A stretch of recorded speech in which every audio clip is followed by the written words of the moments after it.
Okay, Jules. So obviously, Pep Guardiola staying another season is a net positive because you're getting arguably the best coach in the world. On the other hand, it's not a long commitment, which again is understandable. Nobody blames Pep for not having a long commitment. But in some ways, it does impact your club's medium-term and long-term planning. And we already know, obviously, Bigiri Stein, Chiqui Bigiri, who's a sporting director, is gone, replaced by Hugo Viana. And so I want us to get into that because there's a lot of things to think about. Yeah. Erling Haaland, his contract is up in 2027. Kevin De Bruyne, his contract is up at the end of the season. At the back, and probably in other places too, they probably will want to strengthen a little bit. There's concerns about the post-Rodri future. Not that we necessarily know there's going to be a post-Rodri, but he's obviously out for a long time. Let's just break this down a little bit. In some ways, City got to where they were through a lot of meticulous, intelligent planning going down the road, and that continued even with the previous managers. Is it harder now?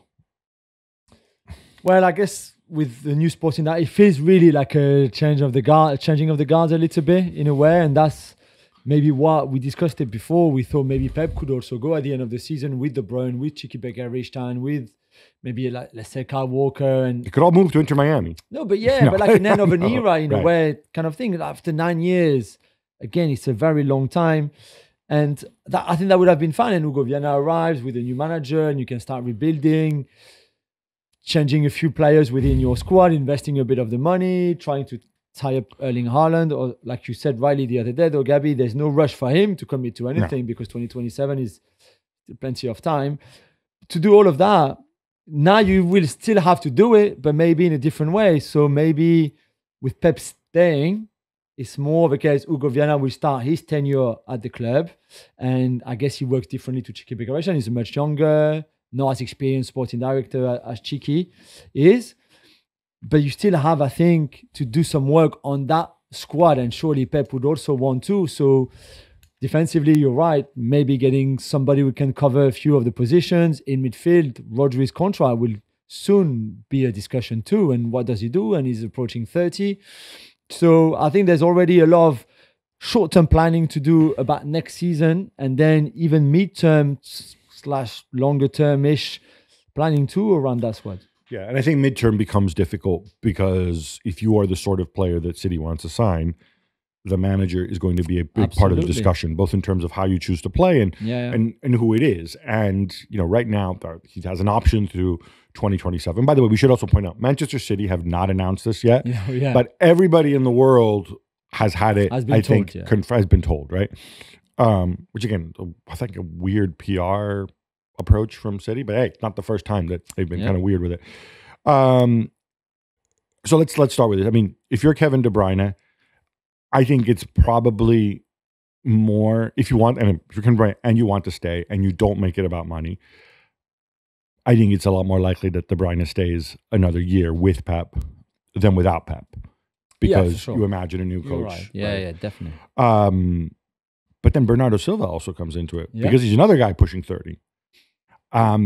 I think those are two really big questions. When I look around, my thoughts. I think Erling Haaland is fantastic. The man cannot play every minute of every game, and you don't want him breaking down. He's very young. He's not showing any signs.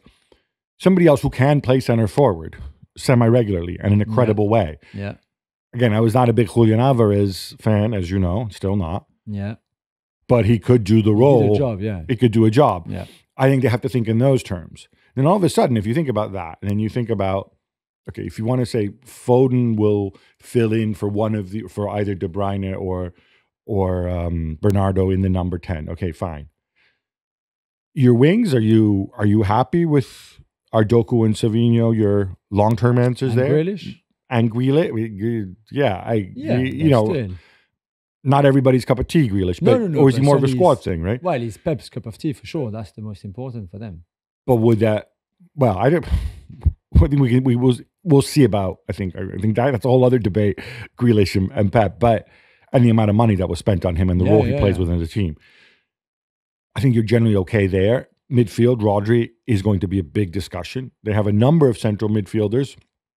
I assume Gundogan's going to go. It's just a one-year deal. Yeah.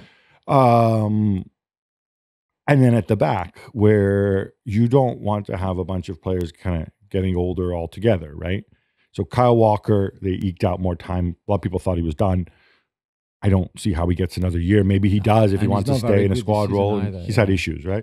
But you have Rico Lewis there. Guardiola. So you still have youth, and even Ruben Dias is not that old, and then Akanji and Ike are a bit older. And Stones, I think you have to think about also in terms of durability, because some of these guys are really often injured.